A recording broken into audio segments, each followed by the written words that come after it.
السلام عليكم اخوات، لاباس عليكم؟ هانيه نتمنى تكونوا على خير وبخير. مرحبا بكم معايا في هذا الفيديو جديد. هذا الفيديو هذا اللي صراحه كنصوروا لكم اليوم كان خاصني نحط فيديو ما حطيتوش لاسباب ظروف معينه.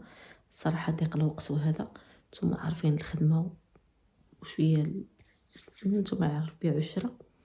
واخا اليوم خرج نبيع ونشري كانت الحركه عيانه. وقبل ما نبدا معكم الفيديو غنوريكم شحال الساعه دابا.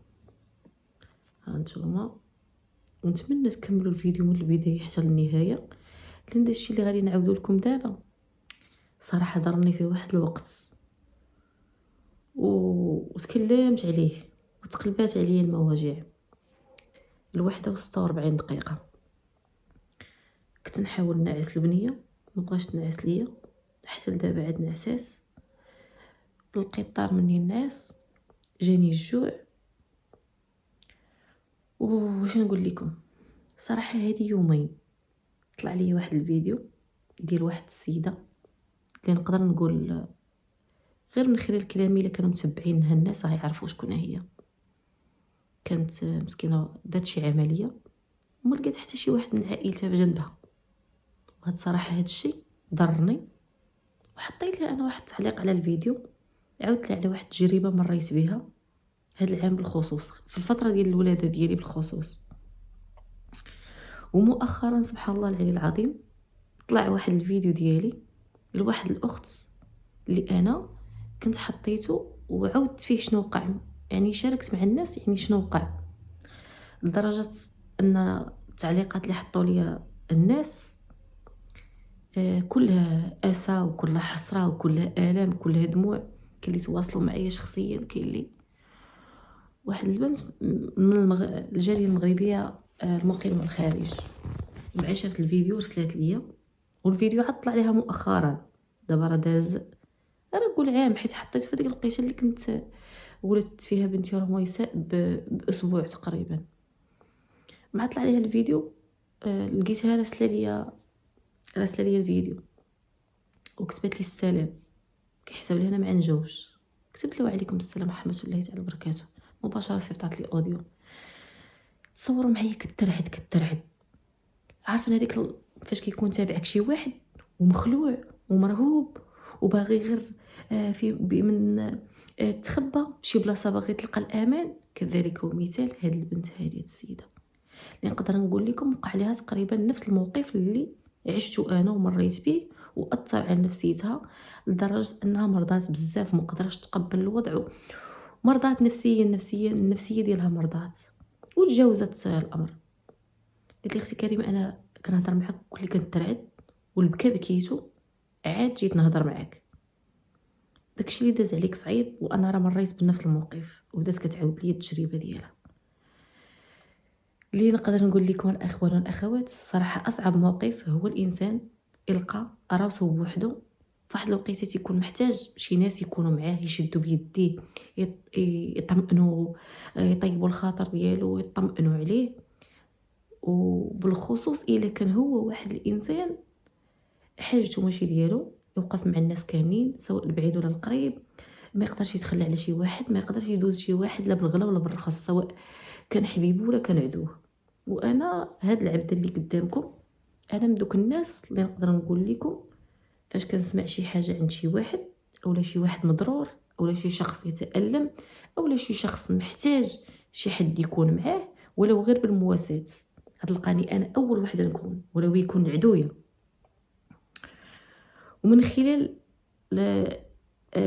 هادشي اللي عشت انا وداكشي اللي كيعاودوه ليا العديد من الاخوات اللي عندي على صفحتي الفيسبوك، لقيت باننا حنا اشخاص مختلفه، يعني اشخاص مختلفون، ولكن كنعيشوا نفس المواقف.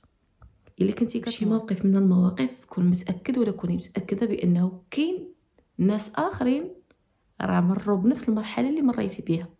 وصراحه المرحله اللي مريت بها انا كانت صعيبه بزاف، اللي اثرت على نفسيتي لواحد الدرجه اللي ما كتصورش. وفعلا تحطمت نفسيا وتدمرت حتى جسديا. اللي نقدر نقول لكم هذاك الالم الداخلي اثر على الصحه ديالي بواحد الشكل اللي هو كبير. والاخوات اللي متبعيني عن ظهري قلب سواء في انستغرام ولا في القناه القديمه ولا في هذه، غادي يرجعوا لواحد الكلمه قلتها. عام نقدر نقول لكم حسيت براسي كبرت فيه 20 عام، سواء في عقلي ولا حتى في الملامح ديالي اللي تغيرات. نقدر نقول لكم دابا انا حاليا السن ملامحي كتعكس السن ديالي. علاش؟ حيت كان شي واحد كنبان ليه كبر من السن ديالي والمهم ما علينا، ولكن داكشي اللي عشتو انا كان صعيب بزاف. ماشي خلاني غير نكبر قبل الوقت، خلاني نصمد كذلك، وهذا الشيء زادني قوه، عزز شخصيتي الحمد لله والشكر لله. تعلمت نقول انا وتعلمت نقول راسي هو الاول قبل الناس، حيت في هذيك الوقيته اللي كنت انا محتاجه لشي اشخاص يكونوا معايا ما لقيتهمش. وبالخصوص في من فتره اللي هي فتره الولاده ديالي، فعلا عرفت فيها الحبيب من العدو. وكاع دوك الناس اللي كانوا كيرسموا لي ابتسامه وكيبينوا لي الحب المزيف في الوقت اللي كنت انا بخير عليا، ما مخصوصاش ماديا، اللي كنت انا فرحانه، اللي كنت انا لابسه، اللي كنت انا دائما احسن منهم في ابها حله. نهار طحت منهم اول حاجه توقفت من العمل 2000 الاواخر ديال 2024 و25 2025 كامله. نقدر نقول لكم من اصعب السنوات اللي دازوا عليا في حياتي كامله، من اصعب اللي صراحه حسيت براسي كنت كيف حال شي وحده في شي بير مظلم. شدني شي واحد وحطني في شي بير غارق ومظلم، وكنقلب على شي حل ولا شي وسيله كيفاش نخرج. نهار خرجت من هذاك البئر المظلم اعتبرتها كيف حال شي حلمه. كنت نقول مستحيل يكون داك الشيء اللي داز عليا كامل تخطيته بهذه السهوله. علاش كنقول لكم داك الشيء الصعيب اللي داز عزز من شخصيتي وقوه مني، وتعلمت نكون انا هي الاولى في المقدمه، نسبق راسي انا الاولى على كيف ما بغى يكون الشخص. انا ولادي داري مهمتي، الصلاه على النبي. انا نبدا لكم واحد الحاجه، الا قلت لكم انا كيفاش تتخلاو عليا اقرب الاشخاص واقرب العائله. من العرس ديالي الا جيت نعاود لكم واحد الموقف من المواقف اللي العرس ديالي عائلتي ما حضروش ليا ليه، رغم انني كنت انا واحد الانسانه اللي كتكون هي الاولى في المقدمه في اي حاجه. تصوروا عرس ما حضروش لك عائلتك، السبب هما بغاو الا واحد خالي. حسيت براسي فعلا كيف حال المقطوعه من شجره من غير الجيران. هذا حيت انا درت العرس في الدار اللي تخطبت فيها الاخوات اللي شافوا القصه ديالي كيفاش تتزوج بيا مول الدار. هذيك الدار هي اللي تزوجت فيها، درت فيها العرس، بقيت فيها تماك، حيت ما درت لا خطبه لا عرس في دارنا لا والو، كلشي درتو في ديك الدار اللي كنت انا كاريه فيها. دازت هذيك ودوزناها بجغمه من ديال الماء وكذا، حتى ولات العائله ديالي بداو يجيو، ولات الولاده الثانيه ما جاوش، ولات الولاده الثالثه ما جاوش، ما علينا فوتناها. هي تجي واحد الوقيته ديال الولاده ديالي بيناتي الحبيب من العدو. تاكد تمام التاكيد بان كاين شي اشخاص لا خير فيهم. باش نجيكم من الاخر، الانسان اللي غادي يدير الخير يديرو وينساه، ولكن شي نوع الا بين عيبه غير كحز منه. تخيلوا معايا عباد الله، مشيت ولدت بوحدي، لانه شحال ديال الاخوات شافوا الفيديو قال لي اختي كريم عاودي لنا القصه، وسباق وعاودتها في القناه ديالي السابقه. وكاين اللي بكاو، الناس بكات وتأزمات وتحطمات. ودابا نقدر نقول لكم كيف حال تقلبت عليا المواجع فاش شفت هاد السيده هذه مسكينه ما جا عندها حل. وانا نتفكر داك الشيء اللي داز عليا وانا في الولاده. تيقول لك عند نفاسي نعرف حبابي وناسي، وفعلا انا عرفت حبابي وناسي في هاد الوقيته هذه ديال الجوج. دابا حنا جايه الجوج، كان في تقريبا كان في وجع الولاده. درت واحد الاتصال بالزوج ديالي، هو ما كانش معايا في الدار، كانت معايا غير الوالده، والوالده من الاساس ما عارفانيش انا راه فيا الوجع، لان الوجع ديالي انا ما كنبغيش نقول، تيبقى صامت، كنتالم في صمت. في الوجع وما بغيتش نقول للوالده. عيط له الو فينك؟ قال لي انا في ندير القنهضره.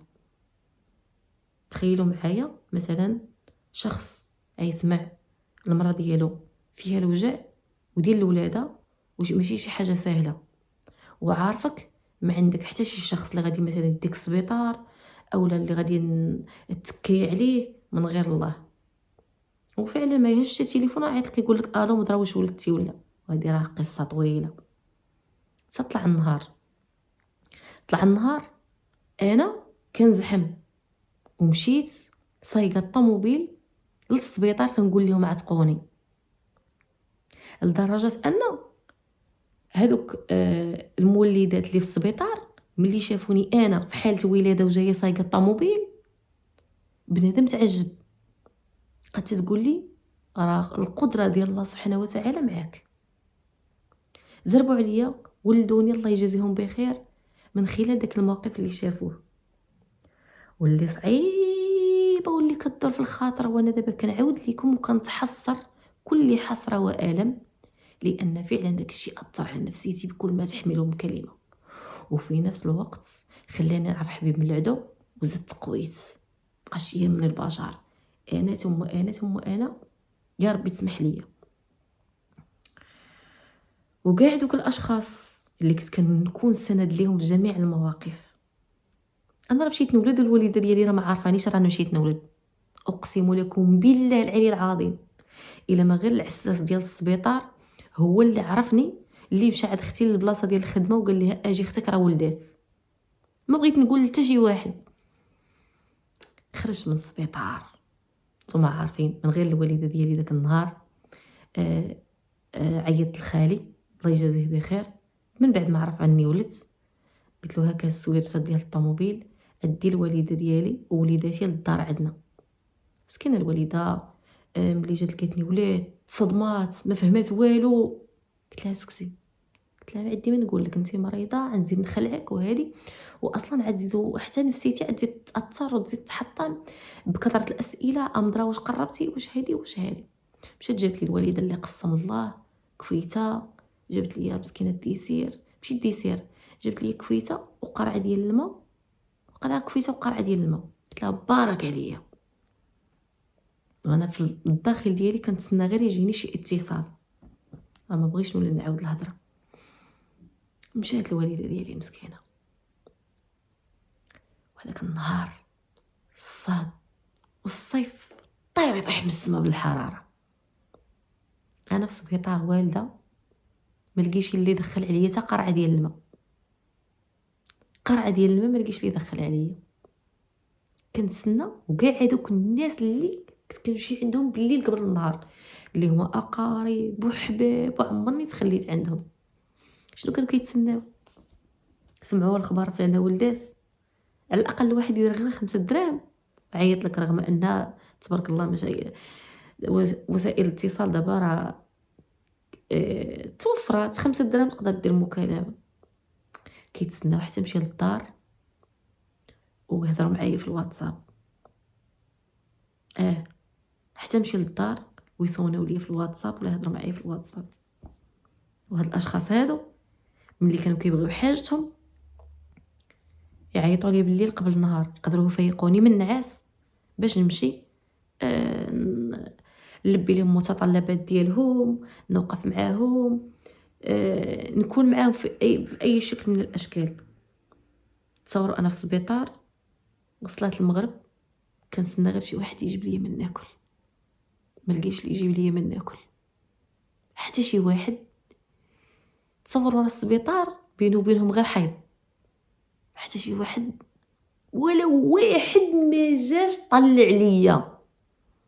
بقيت هكاك.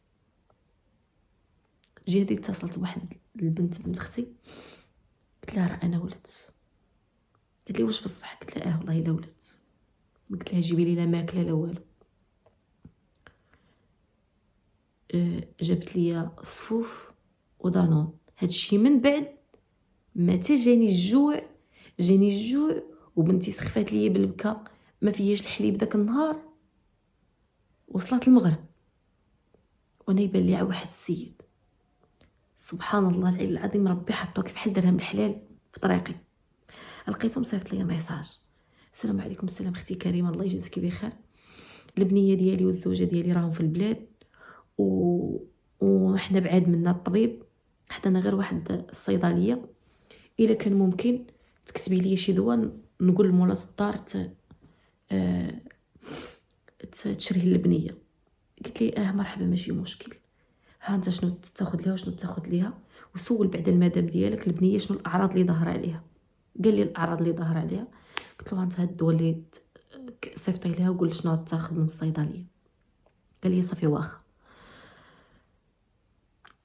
هو يقول لي اختي كريمه راه سمعت الهضره ديالك كيف حل عيانه، ما عجبني صوتك. نتوما يلا والده والغريز وكنتالم وربي اللي علم بيا، وديك الغصه في قلبي حتى شي واحد ما جا طلع ليا،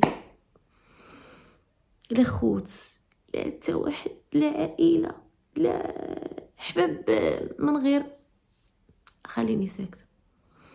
رغم ان كان بامكان الانسان يجي عندك وهادي ويطلع عليك كما كنمشي نطلع على اي واحد في السبيطار، سواء والد سواء فاتح سواء كيف ما بغى يكون. قلت له شوف انا رانا والده. قال لي مبروك اختي كريمه الله يكمل بخير، هذه فكاش ولدتي؟ قلت له رانا ولدت يلاه اليوم. قال لي مبروك عليك. قلت له ولكن الله يجزيك بخير، غنطلبك بواحد الطلب الا قدرتي. قلت له شوف انا في السبيطار ما كاين حتى شي واحد وما جا عندي حتى شي واحد، اجا عندي انا عطيك تسخر ليا تجيب ليا ما ناكل. قلت له رانا سخفت بالجوع وفعلا والله العالي العظيم حتى سخفت بالجوع، ما بقيت قادر. كنشوف هذوك الناس اللي والدين حدايا كلهم عائلاتهم اللي جايب لهم الماكله، اللي جايب لهم لي كوش، اللي جايب لهم الدواء، اللي كل وحده جايين عندها الخوت والخواتات والعائله والقريب والبعيد. انا مسكينه ما طلع ليا حتى واحد. بقيت هكاك تنشوفو كنبكي في صمت. هذوك الناس اللي كيبغيو يعطيوني ناكل ما كنقدرش، تنقول لهم لا انا مع عائلتي جايين دابا، كنبغيش نبين ليهم كلي شاركي معنا الطعام. جاني شديت مع عند واحد المراه واحد البيضه مسلوقه، رجعت بها الروح. هو يجي داك السيد عطيته مسكين 200 درهم. قلت له سير تجيب لي طاس ديال الحليب لبنتي وجيب لي شي كيلو ديال البنان وقرعه ديال الماء. المهم جيب لي. وعيط واحد السيد كيدير الدجاج مشوي، قلت له عافاك صاوب لي شي 30 درهم ديال الدجاج مشوي في الخبز. قلت له هو يجي لك واحد السيد. قال لي واخا. هذاك السيد فجا حط لي السلعه، قال لي واش ما جا عندك حد؟ قلت له ما جا عندي حتى شي واحد. حتى الخلاص ما غادي يتخلص مني، هو حلف وانا حلف، حلفت حلفه. قلت له شوف والله تتشد الفلوس. شداها وحشمان، بقيت يتاسف. بقيت هكاك ديبانيت راسي حتى العشيه. ادى العشاء ولا من مور العشاء عاد جات عندي بنت اختي مسكينه، جابت لي دانون، جابت لي السفوف وجابت لي اتاي في طيرموس، وكنت محتاجه انا اتاي. صافي وكليت. اللي غدا الصباح نفس الموقف. تخيلوا معايا انا قلت لماما مسكينه، قلت لها شوفي كاع ما تجي ما توليش كاع، عاد تمشي للعروبيه والطريق بعيده وما كاينش اللي غادي يجيبها ومع الدراري. قلت لها كاع ما تجي. قلت لها شوفي كاين العائلات تبارك الله. قلت لها راه ما يمكنش يخليني شي واحد ضروري غيجيو. غدا الصباح 9 ديال الصباح كتبدا الزياره. هذيك الوقيته ديال الزياره كلشي يجيو عندهم حبابهم وعائلاتهم الا انا. كلشي واحد جا طلع عليا، كلشي واحد جا طلع عليا ولا شافني. عرفتي بغيت نفطر ما لقيتش اللي يجيب لي تمن ناكل. جاو واحد الناس مساكن جاو طلعوا على بنتهم. هذيك بنتهم تصور انا وهي ولدت، انا ولدت قبل منها بقى بشي 2 سوايع، وهي مسكينه ولدت شويه تعذبت في الولاده. انا نافسه وولدها ما بغاش يسكت ليها وهكاك ردعت بنتي حطيتها واخا ما كاين لا حليب لا والو، وشديتها كراري لها بالوليد ومتلقاتش النوض مغرزه وربي اللي عالم بيا وربي عطاني واحد القوه. وتنقول العيالات اللي سمكنا ردعوا وليداتكم هادي وهادي، شدوا ولادكم. هذاك الصباح فطروني على الناس. واحده مرا مسكينه جات قالت لي انت ما جيت ابنيتي واش تا واحد باقي ما جا عندك؟ قلت لها لا ما يجوا عندي، انا ما جا عندي حتى شي واحد. هذوك العيالات اللي هي تقول لها بنتها اللي والده وكنتها، قالت لها راه من البارح مسكينه ما جا طلع عليها حتى شي واحد. قالت لها راه الا شي وحده من عائلتها اللي جات عندها. قالت لها عطيها ما تاكل مسكينه، تعطي مسكينه البيض، تعطني الحرشه، تعطني اتاي، قايت هكاك نهار كامل حتى النهار الثالث. نهار الثالث عاوتاني النهار اللي نخرج فيه خاص شي واحد يكون معايا على الاقل يشد لي البنيه ولا يجمع لي الفراش.